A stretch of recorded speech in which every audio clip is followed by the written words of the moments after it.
Hello and welcome to video number 1. This is the introduction to hybrid video sales letters. And first things first, I want to make a statement here. And some of you may agree, some of you may disagree. I want to say that standard video text only sales letters still work.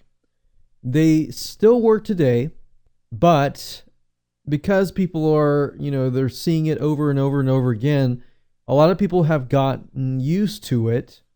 They still convert. The only real way of knowing whether or not they're going to convert for you is by testing it. Now, if you're selling something where somebody needs to visually see it, such as a video course, they might want to see a video, for example, before they actually buy it, or a piece of software, or something that they need to visually see. If it's only text and you're talking to an audience that, are kinesthetic in their visual, you're going to lose sales because a kinesthetic or a visual type person needs to see it. An auditory person might be able to see the textual sales letter and be okay.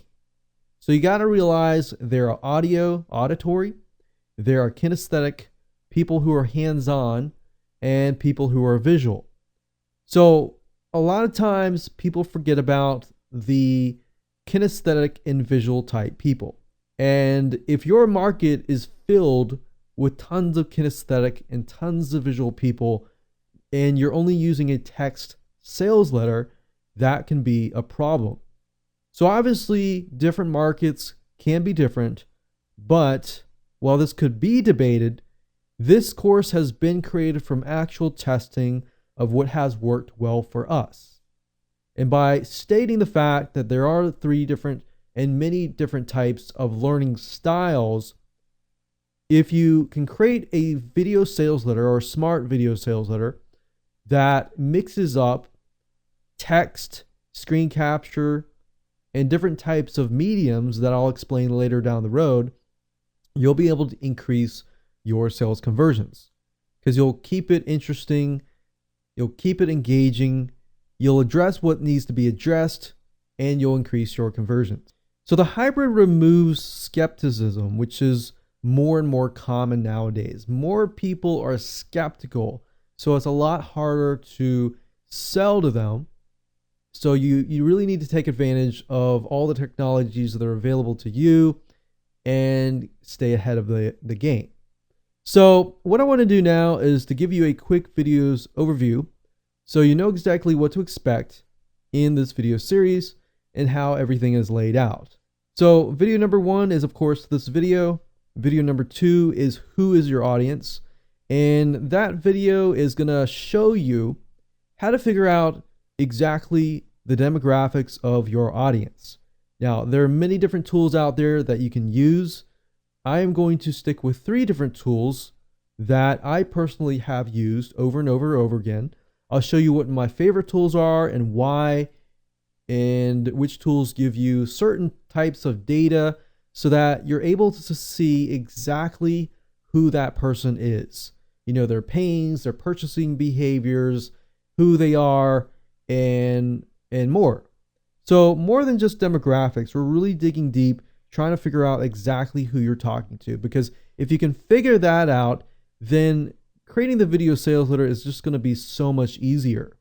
Video number 3 is what is your audience's pain? You need to figure this out because this is going to be the main points of your video sales letter, especially in the beginning. Video number 4 is common buyer objections and resistance. Now, while this is general, a lot of times it can be specific depending on what you're trying to sell. Now, I am going to cover this because I want you to know the most common buyer objections so that you can integrate it throughout your video sales letter. And of course, we got video number 5, which is the video sales letter formula. And 5, 6, and 7 is going to be the formula. So I'll walk you through step by step so you can pretty much follow along the template. And video number 6, we're going to cover the formula in relation to answering the big question, what's in it for me, or why should I believe in you? And of course, video number 7 is your pitch. Of course, you're selling, you're trying to get them to take action, your guarantee, and so forth.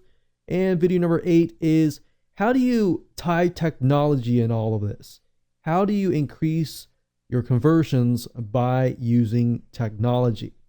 And of course, video number 9, I'm going to talk about text versus screen capture. There's a time to use text only, and there's a time to use screen capture. My take on that is I would mix it together. Keep it interesting. Kind of like these videos where I'm going over the conceptual, the fundamentals with PowerPoint slides, and then when I actually show you how to do stuff, I use screen capture. So what I found over the years is by mixing those two, that actually helps. But I'm going to tell you exactly when you should do it so that you can actually go about doing that when you need to do it. So here's how it works. Instead of following a template, first you're going to understand your audience very, very, very well first. Then you're going to write out your sales letter, which then of course you can follow the template. Then you're going to apply new technologies to your video sales letter, which I'll explain in a lot more detail later down the road. So with that said, let's jump on over to video number 2. And I'm going to show you exactly how to figure out who you are selling to.